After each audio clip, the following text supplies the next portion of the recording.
शुरू अल्लाह के नाम से जो बड़ा मेहरबान और नहायत रहम करने वाला है। अस्सलाम वालेकुम। आज हम बना रहे हैं कुल्फ़े का साग जो कि बेपनाह फ़ायदा रखता है। ये गर्मियों में बहुत ही ज़्यादा ज़बरदस्त है। पानी इसमें भरपूर होता है। ये जैसे कि खीरा, ककड़ी और लीमू वगैरह का इस्तेमाल हम गर्मियों में ज़्यादा करते हैं, इसलिए इसी तरह सब्ज़ी में कुल्फ़े का साग का इस्तेमाल ज़्यादा करना चाहिए। इसमें बहुत ज़्यादा पानी होता है, विटामिन ए, सी होता है। ये स्किन के लिए, दिल के लिए और बहुत सारी बीमारियों में बहुत ज़्यादा फ़ायदेमंद होता है।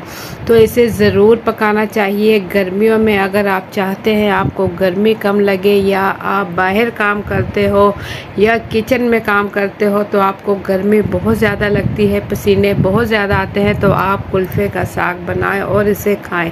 ये बेपनाह फ़ायदा रखता है। ये बहुत ज़्यादा फ़ायदेमंद है। इसका इस्तेमाल सब्जियों में लाजमी करें, अपनी फैमिली के लिए, अपने बच्चों की सेहत के लिए। तो ज़बरदस्त आज हम कुल्फ़े की साग की रेसिपी शुरू करते हैं। बिस्मिल्लाहिर्रहमानिर्रहीम। यहाँ हमने कुल्फ़े का साग ले लिया है 2 गुत्थी। ये गुत्थी की सूरत में मिलता है।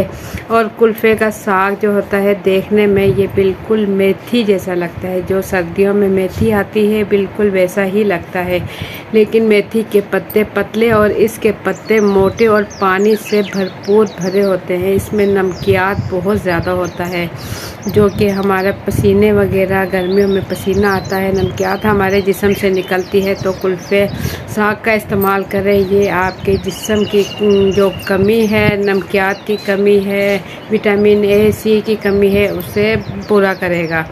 साग इस तरीके से तोड़ेंगे जो इसकी नरम और मुलायम डंडियाँ हैं। वैसे तो इसकी पूरी डंडियाँ ही नरम और मुलायम होती है, सख्त नहीं होती, बहुत नरम साग होता है। पत्ता अगर आप इसका दबाएं तो पत्ते से भी पानी निकलेगा, और डंडी दबाएं तो उससे भी पानी निकलेगा। और पानी भी इसका लेसदार होता है, जो इसका अपना पानी निकलता है वो लेसदार होता है। तो इस तरीके से थोड़ी थोड़ी डंडियों के साथ इसे हम हाथों से ही तोड़कर साफ़ कर लेंगे। जो ख़राब डंडियां हैं इसे हम ज़ाया कर देंगे। जो साफ़ पत्ते वाला साग है थोड़ी थोड़ी डंडियों के साथ वो हम रख लेंगे और इसे हम पकाएंगे। पहले हम इसकी कटिंग कर लेंगे पकाने से पहले, जैसे कि हम साग या पालक की कटिंग करते हैं बिल्कुल इसी तरीके से इसे छोटा छोटा काट लेंगे। जितना कटता है आपसे छोटा उतना आप काट लें। बेहतर है कटिंग बोर्ड पर रखकर काटें, इससे अच्छी से कटिंग होगी और बहुत ही जल्दी कटिंग हो जाएगी। मुट्ठी में पकड़कर छुरी की मदद से कुछ इस तरीके से काटेंगे तो बहुत ही आसानी के साथ कुल्फ़े का साग कटिंग हो जाएगा। इसे हम पकाएंगे पालक के साथ, बहुत ही जायकेदार और मज़ेदार बनता है। आप ये साग खाओगे तो आपको सरसों का साग याद आ जाएगा, ये इतना जायकेदार बनता है। तो इसी तरीके से तमाम कुल्फ़ा साग की कटिंग करेंगे और इसे हम पालक के साथ पकाएंगे। 2 कुल्फ़ा साग की 2 गुत्थी ले लेंगे और पालक की 1 गुत्थी ले लेंगे। पहले हम साग की कटिंग कर लेंगे। पालक इस टाइम नहीं है मेरे पास, पालक मैंने मंगवाया है, इतनी देर में मैं साग की कटिंग कर लूँगी। अच्छा, ये दोनों चीज़ें काटने के बाद इसे हम अच्छे से खुले से पानी में धोएंगे। कोई बड़ा सा बर्तन लेकर उसमें ज़्यादा सा पानी डालकर और ये डालकर हल्के हल्के हाथों से इसे हल्का सा मिक्स करेंगे पानी में, ताकि इसकी जो मिट्टी है वो नीचे बैठ जाए और साग ऊपर आ जाए। तो हल्के हाथों से साग हम पानी से निकालेंगे। इसी तरीके से 2 से 3 मरतबा साग धोएंगे। साग के साथ ही हम पालक धोएंगे ताकि दोनों की मिट्टी निकल जाए। तो ये पालक भी आ चुका है मेरा, माशाल्लाह। पालक आप देखें बिल्कुल फ्रेश पालक है और बिल्कुल ताज़ा पालक। अभी मतलब गर्मियां हैं लेकिन पालक जो है 12 महीने ही तक चलता है। तो साग अगर कुल्फ़ा साग गर्मियों में आ रहा है तो पालक भी साथ आ रहा है, और तो आप पालक के साथ बनाएं कुल्फ़ा साग, क्या ही जायकेदार बनेगा।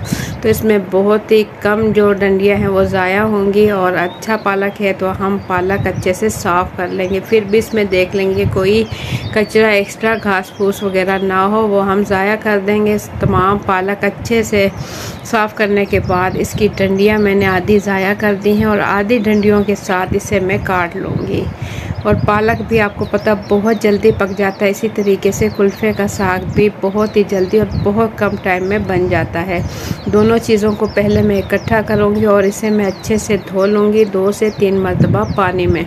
उसके बाद हम ले लेंगे एक अदद कढ़ाई में मैंने 2 गिलास पानी डालकर रख दिया है गर्म होने के लिए, क्योंकि साग हमारे पास थोड़ा ज़्यादा हो चुका है कढ़ाई के लिहाज से। तो हमने पानी गर्म रख दिया है और पानी के अंदर हम साग डालेंगे, ताकि जैसे ही साग डालें तो ये थोड़ा सा नीचे हो जाए। साग आपको पता है कच्चा हो थोड़ा फूला होता है। तो पानी ये देखें गर्म हो चुका है। तो बस इसमें तमाम पालक और कुल्फ़े का साग हम हाथों से इस तरीके से डाल देंगे।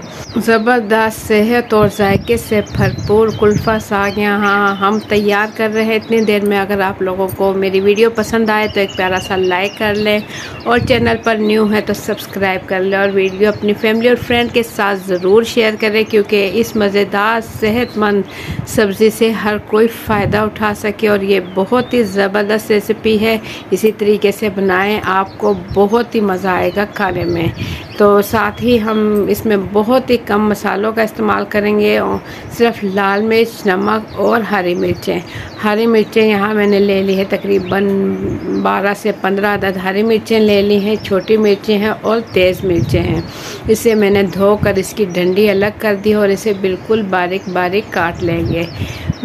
हरी मिर्चों का इस्तेमाल ज़्यादा करेंगे इसके अंदर। हरी मिर्चों का बहुत ही ज़बरदस्त चचराहट और बहुत ही ज़्यादा जायकेदार ये साग बनता है। जितने कम मसालों में बनाएंगे इतनी ज़्यादा ग़िज़ाइयत आपको सब्ज़ी की मिलेगी।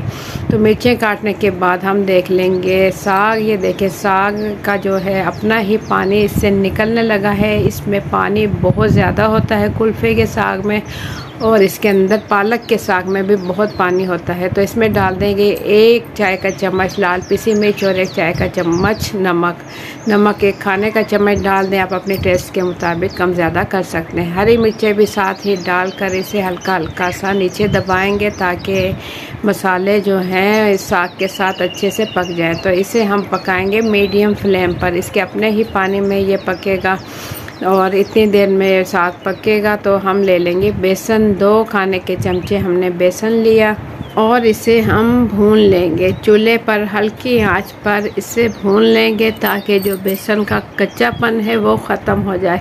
इसे भी हम इस सब्ज़ी के अंदर ही इस्तेमाल करेंगे। किस तरीके से करेंगे ये पहले हम भून लें, और भूनने के बाद बाकी की सब्ज़ी हम तैयार करेंगे। बहुत ही जायकेदार सब्ज़ी बनती है। आप वीडियो स्किप किए बगैर पूरी देखकर बनाएं तो इंशाल्लाह आपको मज़ा आ जाएगा साग बनाने और खाने का।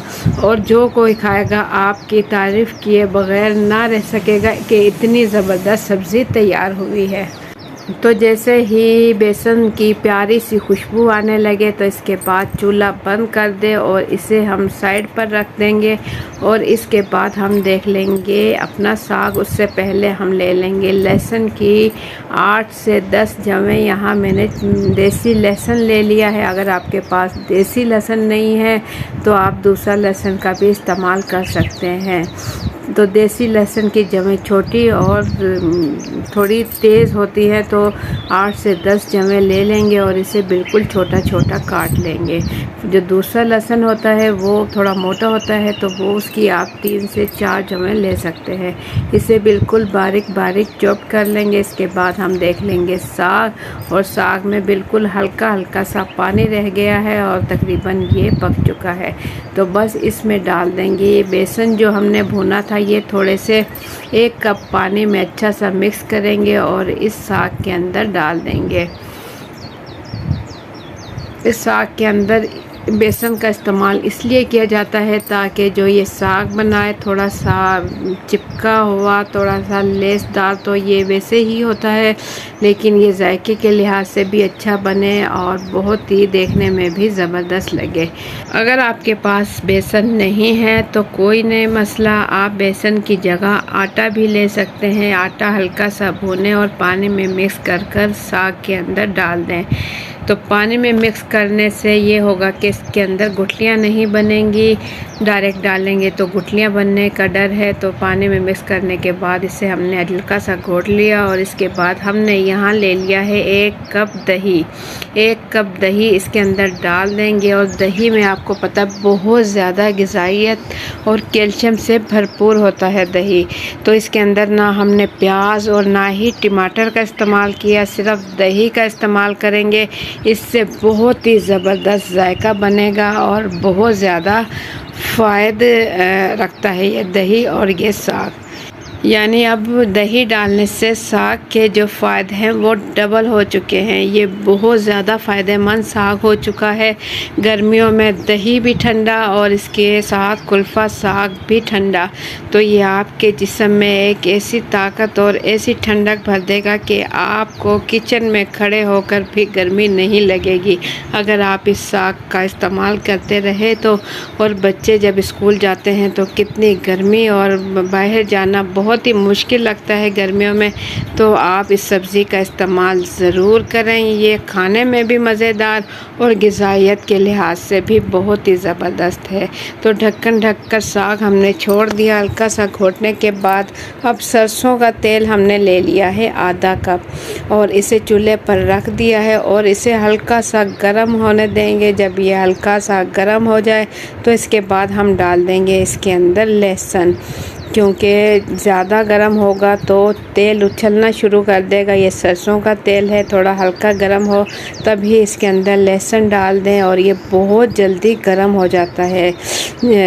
सरसों का तेल बहुत जल्दी और बहुत तेज़ गर्म होता है। तो हल्का गर्म हो तो बस इसमें लहसुन डाल दें और लहसुन का जैसे ही कलर चेंज होने लगे, ये ब्राउन होना शुरू हो तो उसके बाद चूल्हा बंद कर दें। इस तरीके से फ्राई पैन हल्का हल्का सा हिलाते रहें ताकि जो लहसुन है हर साइड से अच्छा सा गोल्डन फ्राई हो जाए। गोल्डन फ्राई होने के बाद इसे हम साग में डालेंगे। साग में इसका तड़का लगाएंगे जो कि बहुत ही देखने में भी खूबसूरत और खाने में भी मज़ा आ जाता है जब लहसुन का तड़का लगाया जाता है। और सरसों के तेल में जब पकाकर लहसुन का तड़का लगाया जाए तो क्या ही बात है, बहुत ही ये जायकेदार और मज़ेदार बन जाता है। और सरसों का तेल बहुत ज़्यादा फ़ायदेमंद है कुकिंग में, खाने पकाने में, सब्जियों में ख़ास तौर पर आप सरसों के तेल का इस्तेमाल करें। तो साग के अंदर हमने डाल दिया लहसुन का तड़का, लगा दिया है सरसों के तेल के साथ और बहुत ही ज़बरदस्त साग यहाँ बिल्कुल रेडी हो चुका है। तो प्लेट में देखें निकाल कर, क्या बात है, माशाअल्लाह, अल्लाह की शान, बहुत ही ज़बरदस्त। सर्दियों में तो हम साग खाते हैं, अब गर्मियों में भी खाएं। कुल्फ़े का साग बहुत ज़बरदस्त, बहुत ज़्यादा ताकत और बहुत ज़्यादा ग़िज़ाइयत और बहुत ज़्यादा जायकेदार साग यहाँ बिल्कुल रेडी हो चुका है। इसे आप चावलों के साथ भी खा सकते हैं, नान के साथ, रोटी के साथ और पराठे के साथ, तो बहुत ही ज़्यादा मज़ेदार लगता है। तो ज़बरदस्त साग हमारा बिल्कुल रेडी हो चुका है। एक मरतबा ज़रूर ट्राई करें। ट्राई करने के बाद अपना फीडबैक ज़रूर दें कि आप लोगों को कुल्फ़ा साग कैसा लगा। तो मुझे दें इजाज़त, उससे पहले चैनल पर न्यू है तो सब्सक्राइब कर लें। वीडियो पसंद आए तो एक प्यारा सा लाइक और एक प्यारा सा कमेंट कर दें और वीडियो अपनी फैमिली और फ्रेंड के साथ भी शेयर करें ताकि हर कोई इस साग के फ़ायदे उठा सके। तो मुझे दें इजाज़त, अपना बहुत सा ख्याल रखें, दुआओं में याद रखें। अल्लाह हाफ़िज़।